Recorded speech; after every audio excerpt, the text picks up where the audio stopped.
Hi, I'm Kiara. And I'm Khalil. And we're Charm City buyers. And here in Baltimore, there's something that everyone always wants to talk about, and that's cheap houses, right? Everyone wants to talk about the Dollar House program. They want to talk about buying properties for $5,000 or whatever it is.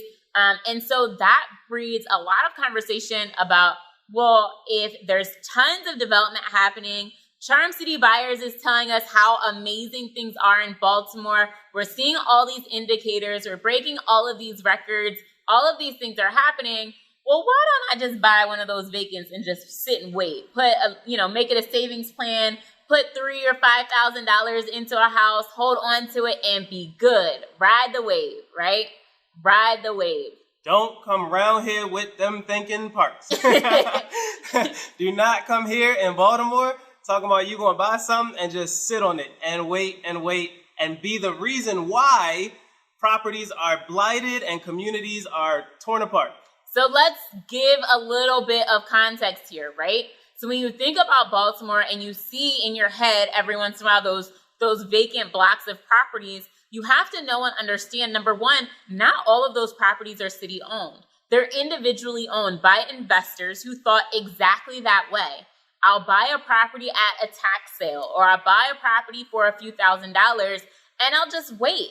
I'll sit and wait for someone else to come in and do the work like us, like Next Gen, who's out here buying properties and getting it done. And I'm going to ride their wave. Well, guess what?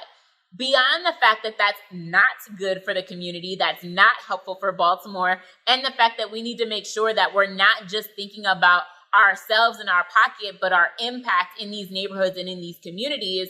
Beyond that, let's pretend like that doesn't matter nearly as much as it does, right? Let's talk about actually what that looks like. Yeah. Actually what happens when you do those types of things in Baltimore. Because if someone's telling you that you can buy a vacant house in Baltimore, sit and wait, and you'll just pay the taxes and you'll be good, that's not how it works here at all. Nope. The city is cracking down on it. They're looking at it as, no, we don't want this to happen. We no longer do we want properties just sitting there, and they're finding ways to make people move on those properties. And one of those ways is fines. You can rack up tens of thousands of dollars in city fines just by sitting on vacant houses.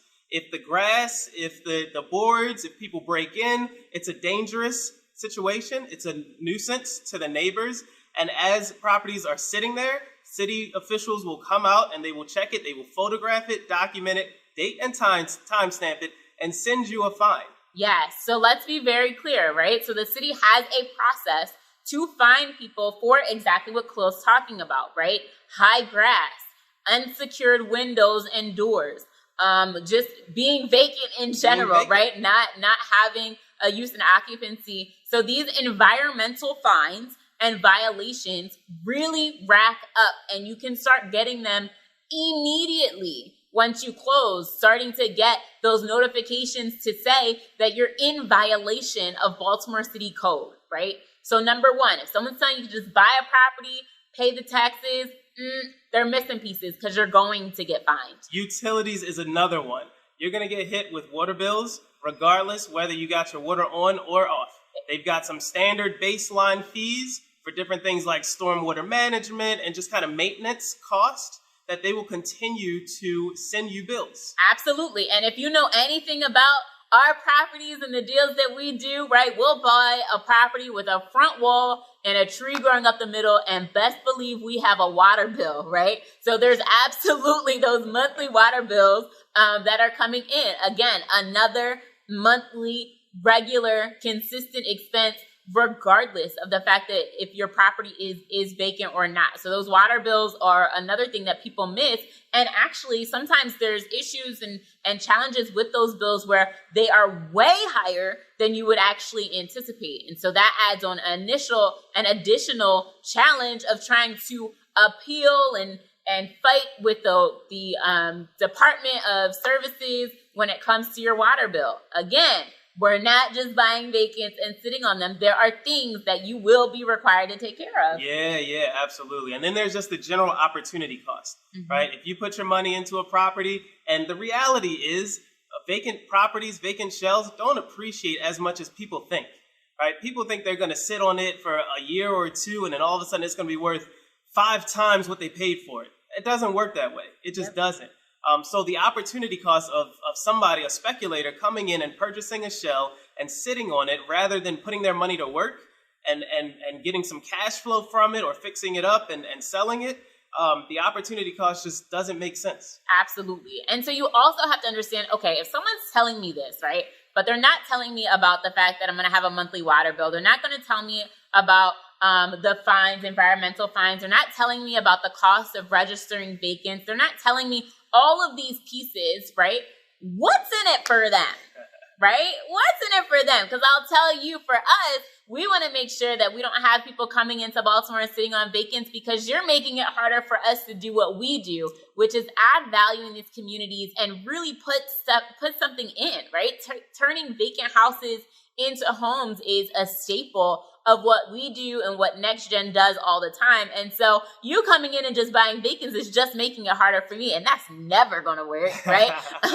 But even beyond that, really thinking about what is going to set you up for the most success. You're not going to get rich quick off of sitting on a vacant, especially when you think about it and you're buying property. Let's say you're getting it from someone who's wholesaling it for you, or someone's like, oh, I have a vacant. You buy this vacant from me and you sit on it for 6 months to a year and you're going to cash out, right? This property is going to appreciate so much over that time period. Here's what I want you to ask them. So if you got this property that's going to appreciate all this money over the next year, why don't you keep it? Right? Why don't you keep it? So you really want to make sure that you are not the come up as someone's trying to sell you a come up. You hear me? Yeah. Try sitting on a vacant if you want to, and watch the city figure out a way to put it into the receivership process. And take it back from you. You lose all the money you just put out there, and they just take it and auction it off because it's a vacant property, because it's on the vacant building notice list, right? It's a legal process. People get their property snatched up. Absolutely. And to that point too, it reminded me as well, there's a huge initiative by the city and the state to demolish vacants, right?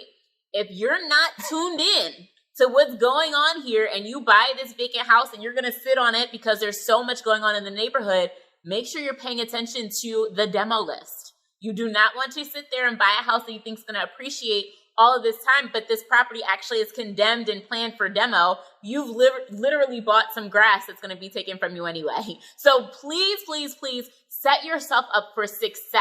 And finding success in Baltimore is going to look a whole lot like work, right? Doing the work, getting it done, turning these vacant houses into homes so that you can also earn cash flow and build wealth, and generational wealth at that, right?